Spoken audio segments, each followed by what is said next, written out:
안녕하세요. 곰신의 동화책방에 오신 것을 환영합니다. 초등학생 아이들을 위한 동화책을 함께 읽고 그 속에 담긴 마음과 메시지를 함께 나누는 공간입니다. 곰신의 동화책방을 함께 열고 있는 책방지기들 인사드립니다. 안녕하세요. 김주희입니다. 안녕하세요. 함진희입니다. 안녕하세요. 김현숙입니다. 안녕하세요. 김현주입니다. 시즌2 초등학교 5학년, 6학년 아이들을 위한 책을 이어나가고 있습니다. 네 번째 주제는 학교 생활이에요. 고학년으로 진급하면서 학교 생활에서 어떤 모습들이 좀 두드러지나요? 아무래도 학년이 올라가는 만큼 이런저런 갈등이 많아지는 시기가 아닌가 싶어요. 특히 관계에 대한 고민이 많아지죠. 별것 아닌 일로 친구와 갈등이 생기는 경우도 많고 사춘기가 올랑말랑하니 부모와도 원만하게 지낼 수 없는 시기잖아요. 그만큼 학교 생활이 전부라고도 할 수 있죠. 네, 나에서 이제는 친구로 또 사회로 관계에 대한 관심이 확장되는 과정이죠. 관계를 맺는 것이 또 학교라는 물리적인 공간뿐 아니라 온라인에서도 막 연결이 되고요. 그 속에서 주고받는 다양한 자극들 그리고 사건들을 간접적으로 경험할 수 있는 책들을 오늘 소개해 드립니다. 13살의 히어로는 무리지만, 악플 전쟁, 13일의 단톡방, 차대기를 찾습니다. 이렇게 4권 만나보도록 하죠. 먼저 13살의 히어로는 무리지만입니다. 구로노 시니치 글, 사타케 미호 그림, 한빛 에듀에서 2025년 편했습니다. 초등학교 6학년인 유주아는 할아버지의 유언 때문에 정든 도쿄를 떠나 다테시로라는 낯선 시골 마을로 이사를 가게 됩니다. 전학한 학교는 6학년이 딱 한 반뿐이고 그 반에 학생도 8명밖에 없는 아주 작은 학교였죠. 그런데 전학을 간 지 얼마 되지도 않아서 유주아에게 엄청난 미션이 주어집니다. 반장인 미키가 반에서 일어나고 있는 따돌림 문제를 유주아에게 해결해 달라고 부탁을 하게 되죠. 그리고 꼬겐타라는 아이가 가오리를 괴롭히고 있다는 얘기를 듣게 됩니다. 알고 보니 꼬겐타의 아빠가 마을에 힘있는 지역 유지이자 유명한 부동산 회사 고토개발의 사장님이라는 걸 알게 됩니다. 그렇게 아빠의 권력을 등에 업고 아이들을 마음대로 휘두르고 있었던 거죠. 유주아는 문제를 해결하고자 담임선생님에게 이야기하지만 선생님은 애들 장난일 뿐이라고 가볍게 넘겨버립니다. 하지만 미즈하라 할머니는 유주아의 고민을 진지하게 들어주죠. 그리고 아빠와의 대화를 통해 학교 폭력과 관련된 법과 지역개발에 대해서도 배우게 돼요. 그러는 동안 유주아는 가오리와 친구가 되고 반 분위기도 점차 바뀌게 됩니다. 그런데 결국 마을은 리조트 개발이 시작돼요. 유주아의 가족은 그렇게 다시 도쿄로 돌아가게 된다는 이야기가 담긴 동화입니다. 이 책은 학교 폭력으로 시작하지만 그 안에 도시개발이라는 문제도 함께 다루고 있어요. 그런 문제에 부딪히면서 좌절하고 포기하는 것이 아닌 알지 못하는 세계에 대해 하나하나 알아가는 유주아의 모습을 통해 세상을 좀 더 입체적으로 이해하게 되는 동화라는 점에서 이렇게 추천하게 되었습니다. 네, 작은 학교에서 교우 관계는 정말 중요한 이슈거든요. 저희 아이들도 한 학년에 한 학급 또 8명인 작은 학교를 다녀봐서 무척 공감이 갔습니다. 매년 반이 바뀌지가 않으니까 속속들이 알 수밖에 없고 그러면 또 쟤는 저런 아이, 얘는 이런 애 이렇게 편견이 계속 굳어져요. 또 한 번 문제가 발생하면 전체 분위기가 또 좌지우지되고요. 그래서 선생님과 부모님들의 노력도 정말 필요하더라고요. 내 아이가 아니라 우리 아이들이라는 생각으로 특히나 학교가 지역과 어른들과 이렇게 긴밀히 연결되어 있는 학교라면 더욱 그럴 테고요. 책에서는 유주아가 전학 오면서 이제 새로운 시선으로 바라보고 아이들 각자의 생각을 묻고 일상을 관찰을 해요. 이렇게 편견을 버리고 다시 돌아보고 물어보고 관찰하는 이런 과정을 이런 작은 학교의 학부모든 선생님이든 꾸준히 도와줄 필요가 있다는 생각을 했습니다. 전에 TV에서 작은 학교를 다니는 아이들을 인터뷰하는 걸 본 적이 있는데 아이들이 싸워도 금방 화해를 한다고 하더라고요. 그래서 왜 그러느냐고 물으니까 빨리 화해하지 않으면 놀 친구가 없대요. 사실 아이들 사이에서는 작은 다툼이 언제나 자주 일어나긴 하잖아요. 서로 다른 아이들이 모였는데 갈등이 없는 게 이상한 일이죠. 그런데 그걸 묵혀두기보다는 마음속 응어리가 더 커지기 전에 해결하는 편이 서로에게 좋다라는 걸 이 아이들은 알고 있는 거죠. 책 속에서 꼬겐타도 사실은 가오리를 싫어해서 따돌린다기보다는 형에 대한 스트레스로 시작하잖아요. 그리고 자기 아빠의 권력을 이용하고요.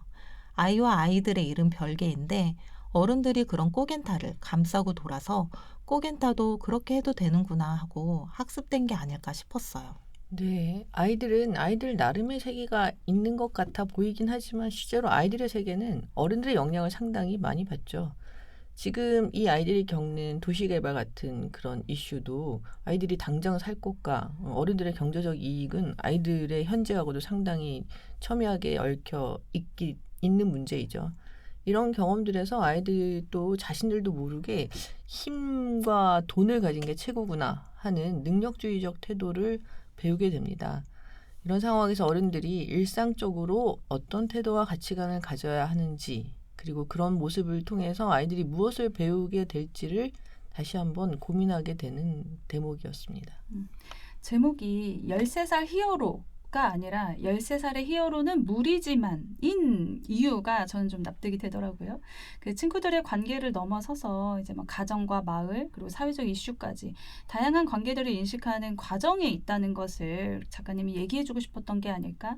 그래서 오히려 히어로가 되는 엔딩보다 히어로는 아니라고 솔직히 고백하면서 성장해 나가는 모습을 보여줬다는 생각이 들었어요. 특히 에피소드 중에서 미즈하라 할머니가 눈 오는 날 좀 배달 주문을 했는데 유주하가 좀 꽁한 게 있어서 이제 거절을 했어요. 그랬더니 직접 할머니가 슈퍼로 오시다가 넘어져서 다치시게 되거든요. 이때 유주하가 내가 갔었어야 했는데 죄책감을 좀 느끼고 이후 할머니에게는 편리한 도시 생활이 필요할 수 있겠구나 이렇게 생각이 좀 확장되는 부분이 가장 자연스럽게 이렇게 인식의 성장 과정을 보여준 게 아닌가 이런 생각도 했습니다. 네. 그리고 아까 처음에 말씀하신 것처럼 제목의 무리지만이 아이들의 현실적인 모습을 표현해주고 있다라는 생각이 저도 드네요. 초등학교 저학년 같은 경우에는 현실에서 문제를 해결할 수 있는 힘이 부족하다 보니까 판타지로 해결하는 경향이 있는데 고학년의 경우에는 조금 더 현실적으로 이야기하는 게 아이들이 더 공감할 수 있는 부분이지 않을까 싶어요. 책 속에서 유주하는 반의 따돌림 문제도 동네의 리조트 개발도 일이 잘 해결되는 것 같지만 뜻대로 잘 안 돼서 속상해하거든요. 그때마다 미즈하라 할머니와 아빠랑 이야기를 나누면서 문제에 대해 다양한 측면에서 생각하게 되는 경험을 하게 되죠. 그러면서 아무리 전진해도 후퇴할 만한 사건은 또 일어나지만 세 발짝 내딛고 나서 두 발짝 물러나는 거니까 결국은 한 발짝 전진했다고 얘기해요. 이 부분이 저는 감동적이었어요. 그런데 조금 아쉬운 부분이 있었다면 유주아가 자신의 고민을 어른들에게 이야기하는 부분에서 어른들의 설명이 좀 길다 보니까 그런 게 읽는 아이들한테는 잔소리처럼 느껴지지 않을까 하는 생각이 들었어요. 동화에서 종종 보여지는 한계 혹은 단점 같은 거라고 생각합니다. 쓰는 사람은 어른인데 읽는 아이들은 어린이니까 어른들이 자신도 모르게 어린이들에게 직접 교훈을 알려주는 식으로 이야기하고 갑자기 그 이야기를 듣는 아이들이 모든 걸 깨달아서 문제를 해결하는 그런 식이죠. 이상적으로 얘기하자면 아이들의 경험 속에서 스스로 깨닫는 게 가장 좋죠. 하지만 그러려면 사건도 훨씬 많아야 하고 앞에서부터 뭔가 빌드업도 많이 해야 하고 하다 보니까 나름 손쉽게 해결하는 방법을 선택한 게 어른들이 이야기를 통해서 핵심을 말하는 겁니다. 하지만 현실에서는 아이들이 어른들의 말을 그렇게 잘 귀 기울여 듣지는 않는 것 같습니다. 네, 막 찔리네요. 네, 아이들은 어른들의 말보다 행동을 보고 자란다고 하죠. 우리 책보다는 또 우리 어른들이 보여줄 수 있는 게 또 있는 장점이 있고요. 친구들과 사이좋게 지내 이런 잔소리보다 이제 어른들이 먼저 친구나 이웃에게 인사하고 배려하고 또 관계를 잘 유지하는 모습들을 보여줘야겠습니다. 지금까지 13살의 히어로는 무리지만 이라는 일본 작가의 책이었고요. 이어서 소개해드릴 두 번째 책은 악플 전쟁입니다. 이규희 글, 한수진 그림, 별숲 출판사에서 2013년 초판을 냈습니다. 2022년에 개정판이 나왔네요. 그리고 2023년에 악플 전쟁 2까지 출간을 했어요. 주희쌤이 소개해 주시죠. 네, 서영이가 새로운 학교로 전학을 가면서 이야기가 시작되는데요. 초등 고학년 아이들에게 전학은 아주 커다란 고난이 되는 경우가 종종 있죠. 서영이는 전학을 가서 적응을 해야 되니까 나름 뭐든 열심히 합니다. 그러면서 발군의 실력을 보여주죠. 하지만 서영이의 그런 모습에 기존의 아이들은 별로 달가워하지 않습니다. 서영이는 반 아이들 중에 민주와 친해지는데 알고 보니 민주는 미란의 패거리들에게 따돌림을 당하던 친구였습니다. 민주는 어떻게든 미란의 패거리와 친해지고 싶어하고 미란의 패거리들은 민주를 이용해서 서영이를 또 따돌리죠. 미라가 만든 카페에서 아이들은 서영이에 대한 말도 안 되는 헛소문을 퍼뜨리고 결국 도둑 누명까지 씌우게 됩니다. 그렇게 서영이는 상처를 입고 학교를 떠나고 민주는 이용만 당하고 버려지게 됩니다. 저는 민주 캐릭터가 너무 안타까웠어요. 그런 선택을 할 수밖에 없나 답답했습니다. 친한 친구도 없이 놀림받던 민주에게 손을 내밀어준 서영이었는데 민주는 그런 서영이가 도둑 누명을 쓰게 만듭니다. 아무리 당당하고 똑 부러지는 서영이라도 무너지는 건 한순간이었죠. 친구 관계라는 것, 학교 생활이라는 게 아이들이 가장 영향을 많이 받는 곳이기 때문에 서영이는 어쩔 수 없이 고립되고 포기하게 됩니다. 사람들과 어울리면서 어떤 무리에 안정적으로 끼고 싶어하는 마음, 그건 어른들도 마찬가지인 것 같아요. 그래서 모임도 만들고 회비도 내고 하면서 관계를 유지, 존속하려고 하죠. 인간은 결코 혼자 살 수 없으니 친구 관계는 사람이 살아가는데 가장 중요한 부분 중 하나라고 생각합니다. 하지만 사람의 삶에서 전부일 수는 없죠. 친구와 함께 살아간다는 것의 의미가 무엇인지를 생각해 볼 필요가 있을 것 같습니다. 혼자 있는 게 외로워서 어떤 관계든 끼어 있어야 마음이 편하기에 친구가 필요한 걸까요? 그건 아닌 것 같습니다. 친구를 잘 사귀고 친구 관계가 나의 삶을 풍요롭게 하기 위해서는 먼저 나의 내면이 채워져야 하겠죠. 물론 내면의 건강함도 자신에 대한 깨달음도 친구를 만나야 가능하지만요. 그러니 친구를 만난다는 건 나를 깨닫는 기회이고 친구를 만나면서 그저 친구가 있다는 사실에 만족하는 게 아니라 관계 속에서 성장하는 게 중요합니다. 그러려면 계속 생각하면서 자신의 중심을 지키려고 노력하는 게 필요하겠죠. 네, 진부하다고 할 수는 있지만 결국 아이들에게 알리려는 메시지는 명확해요. 몰려다니면서 남 욕하면 안 된다. 한 사람을 함부로 왕따 만들면 안 된다. 이런 거 등등. 그래도 아직 희망적인 건 아이들이 서영이를 도우려는 움직임이 생긴다는 거예요. 그 시작이 민주가 아니라는 게 아쉽기는 했지만 결국 민주도 반성하고 깨닫게 되죠. 서영이가 자신에게 일어난 일을 극복하지 못하고 학교를 포기하고 아빠가 있는 곳으로 가는 게 영 아쉬웠습니다.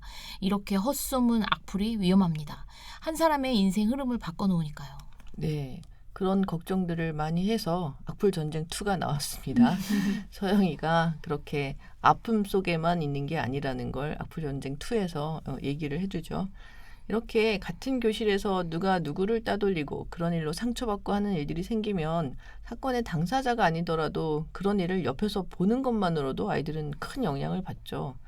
누구라도 이건 아니야 라고 생각되는 일이 있으면 발벗고 나서서 자신이 할 수 있는 일을 하는 것, 그런 태도를 가진 이들이 다수라면 우리 사회의 많은 문제들이 조금씩 해결되지 않을까요? 그렇게 해서 사람도 사회도 나아지는 거라고 생각해요. 네, 결국 저는 주목받고 싶어하는 마음이 문제인 것 같아요. 주목받는 걸 진짜 싫어하는 아이를 키우고 있어서 저런 마음이 조금 부럽기까진 하지만 온전히 자신이 다 가져야 할 관심인데 타인에게 자기 것을 빼앗긴다고 생각하는 것이 일을 크게 만드는 것 같아요. 요즘 아이들은 자기 중심적으로 크기도 하고 자주 이야기하는 것이지만 결핍을 극복하는 힘이 부족하니까요. 미라도 나중에야 속마음을 밝히는데 버려지는 게 두려워서 그랬다고 하잖아요. 자기가 겪게 될 일이 두려워서 타인을 힘들게 했지만요. 저는 이 책을 읽고 과거의 친구들을 쭉 떠올려 보았어요. 그 친구들과 어떻게 친해지고 어떻게 멀어졌는지, 무엇 때문에 싸웠는지 같은 것들을요. 친구를 사귀는 목적이 그때그때마다 좀 달랐던 것 같아요. 친구를 자신의 목적, 예를 들어 혼자는 너무 쓸쓸하니까 친구랑 있으면 어떤 점에서 도움이 되니까 그 친구의 어떤 점 때문에 내가 돋보이니까 하는 걸로 친구를 사귀면 결국은 오래 못 가는 거라는 걸 알게 되었습니다. 저의 오랜 친구 관계의 공통점은 그 친구를 있는 그대로 존중하는 것이었습니다. 친구와 나를 비교하고 친구 때문에 생기는 유익을 따지는 게 아니라 만남 그 자체가 목적이며 친구 자체를 존중하는 게 진짜 우정의 근간이라는 걸 알게 되었죠. 아이들이 숱한 친구 관계를 통해 그걸 배울 수 있으면 좋겠네요. 물론 악플전쟁 같은 책을 통해서도 배울 수 있고요. 네, 쌤 지금 말씀하신 그저 만남 그 자체가 목적이라는 말이 굉장히 와 닿습니다. 다음은 13일의 단톡방 책을 소개해 드립니다. 박미진 글, 국민지 그림, 2020년 상상의 집에서 출간했습니다. 인성학교 마음교과서 시리즈 중에 미디어 윤리에 관한 동화책이기도 해요. 제목처럼 13일 동안 단톡방에서 일어난 사이버 폭력 사건의 해결 과정에 정체불명의 해커 루킹의 존재를 추리하는 설정이 더해진 동화책입니다. 주인공 민서는 친구 3명과 함께하는 단톡방에서 어느 날 유령 취급을 받아요. 그리고 반 전체 아이들이 익명으로 있는 단톡방에서도 어느 날부터 그리고 교실에서도 왕따를 당하게 됩니다. 민서는 그 이유를 처음에는 몰라서 또 여러 친구들에게 물어보고 또 자기가 잘못한 것들은 사과하고 관계 회복을 위해서 노력을 하는 동화책이에요. 그 과정에서 의외의 도움을 준 것이 바로 루킹인데요. 루킹은 마치 유령처럼 톡방에 잠입해 상대의 약점을 캡처하고 폭로하는, 또 아이들은 또 이런 점이 너무 멋있어서 우상화하는 SNS의 스타입니다. 민서는 자신이 왕따를 당하도록 한 범인이 루킹이라고 오해를 하게 돼요. 그 루킹은 또 그 오해는 너무 억울해서 민서를 오히려 도와주게 됩니다. 그리고 도움을 받은 민서도 루킹을 돕기 위해 이제 역으로 정체를 추적을 하는데요. 그 정체가 의외여서 이건 여기에서 스포하면 안 될 것 같아요. 네, 저도 수업한 친구가 너무 재밌다고 추천해줘서 읽고 아이들과 함께 이야기를 한 적이 있는데요. 사실 저 혼자 이 책을 읽었다면 수업책으로 고르지는 않았을 것 같아요. 루킹의 정체가 너무 뜻밖이라 쉽게 동의가 되지 않았거든요. 하지만 아이들은 딱히 개의치 않고 그냥 재밌어 하더라고요. 저는 익명의 단톡방에서 일어나는 일이 무서웠어요. 누가 누구인지도 모르는 그 공간에서 나누는 이야기는 점점 더 폭력적으로 변하고 또 아이들이 점점 흥분하면서 하는 행동을 보면서 정말 아이들이 이렇게까지 한다고? 하면서 믿기 어려웠어요. 그리고 막상 책임을 져야 하는 상황에서는 톡방이 아닌 문자로 변명을 하고 남 탓을 하고 책임을 회피하잖아요. 민서 사건이 벌어지기 전에 지석이가 따돌림을 당하고 전학 갔을 때 학교폭력 예방 비디오를 많이 봤는데도 결국 변하지 않았잖아요. 그런 모습들이 안타까웠어요. 네, 이렇게 단톡방에서 무시하고 왕따시키는 사이버 폭력이 오프라인 우리 현장 교실에서도 상황이 재현된다는 게 좀 무서웠죠. 사실 이 모든 것의 원인은 큰 게 아니었거든요. 민서가 넷이 찍은 사진 중에 자기가 제일 잘 나온 사진으로 프로필 사진으로 올린 것 때문이었어요. 다른 친구는 짝눈으로 나왔는데 그 사진을 올려서 기분이 나빴고 그걸 안 다른 친구도 같이 민서의 성격을 공격하면서 이렇게까지 벌어진 거거든요. 이렇게 작은 원인도 여럿이 몰아가면서 큰 사건으로 만들 수 있구나. 이런 것도 얘기를 좀 해주는 것 같아요. 그래도 스스로 좀 해결하려고 하는 민서의 태도가 저는 좀 배울 점이 많았습니다. 자신이 무엇을 잘못했는지 계속 친구들에게 또 질문을 해요. 그리고 또 따돌리는 것은 옳은 행동이 아니라는 말도 직접적으로 친구들에게 하고요. 그래서 도망가기보다는 계속해서 대화와 사과를 시도하는 캐릭터라서 저는 좀 마음이 갔습니다. 그럼에도 불구하고 이렇게 당당한 아이도 엄마나 선생님께는 말할 수 없다고 얘기하는 부분이 있어요. 저는 그 부분이 좀 의아했는데 혼날까봐 아니면 좀 민망해서 어른에게 말하지 못하는 걸까요? 그러니까요. 끝까지 아이들은 자기네들끼리 해결하려고 하잖아요. 결국 또래인 루킹이 등장해서 해결로 끌고 가는데 아마도 온라인에서 일어나는 일들이 소재라서 그런 것 같기도 하고요. 어른들은 잘 모르는 아이들끼리의 문화라고 생각해서 더 말하기가 어렵지 않았을까요? 온라인 단톡방이 자기들만의 공간이라고 생각하니 더 안심하고 마음대로 하는 게 아닌가 싶어요. 여기서 내가 오픈하는 순간 그곳이 사라지는 특징도 있고 자기들만의 공간을 찾다 보니 자기들만의 문화라고 믿는 것 같아요. 그래서 마지막에 선생님이 한 명씩 돌아가면서 따돌림을 경험하는 없는 아이라는 놀이를 시작하잖아요. 저는 이 장면이 굉장히 인상적이었거든요. 동화니까 가능한 극단적인 방법이었던 것 같고요. 이 부분이 좀 충격적이면서도 두 번이나 같은 일이 교실에서 일어났으니 학교 폭력을 이제는 정말 끝내고 싶다라는 선생님의 간절함이 느껴졌어요. 이대로 넘어가면 또 일어날 수 있잖아요. 이 모든 일이 지나가고 민서가 어른이 되는 게 마법처럼 아무 노력도 없이 되는 게 아니라고 얘기하는데 이 부분이 굉장히 공감도 되고요. 네, 작가님이 화가 많이 나셨던 것 같아요. 네, 아무리 그래도 매일 하루씩 없는 아이 경험을 하게 한다. 하루에 한 명씩 왕따시킨다고 하면 이 누군가를 왕따시키는 분위기와 행동이 한 달 동안 지속이 되는 거잖아요. 야, 아무리 직접 경험을 통해 깨닫게 하는 방법이라도 적당한 시간과 조건이 좀 필요하지 않을까요? 네, 완전 동의합니다. 흔히들 거울 치료가 효과적이라고 하는데 그만큼 위험한 부분도 있을 것 같습니다. 푸른 눈, 갈색 눈이라는 책을 인상 깊게 봤는데요. 거기서도 차별을 교실 안에서 실험을 하는 내용이 나옵니다. 차별을 공식화했을 때 정말 순식간에 차별이 학생들 사이로 폭력적으로 퍼져나가는 걸 보게 됩니다. 이런 경험들이 뭔가 내면적으로 각인이 될 수도 있을 것 같아요. 이런 경험을 하는 것은 사실 교육적인 것 때문에 하는 거니까 경험 이후에 이런 경험을 통해서 무엇을 배워야 할지를 잘 계획해서 실험을 하는 게 필요할 것 같은데 윤리적으로 생각해 보면 아무튼 문제의 소지가 많은 접근일 수도 있을 것 같다는 생각이 듭니다. 네, 온라인 단톡방이나 SNS 같은 게 이미 내 손에 있으니까 조절이 잘 안 되고 통제가 안 되는 것 같아요. 어른도 쉽지 않은데 아직 어린아이들이잖아요. 일정 나이가 되기 전에 저는 어느 정도 제한은 필요하다고 생각됩니다.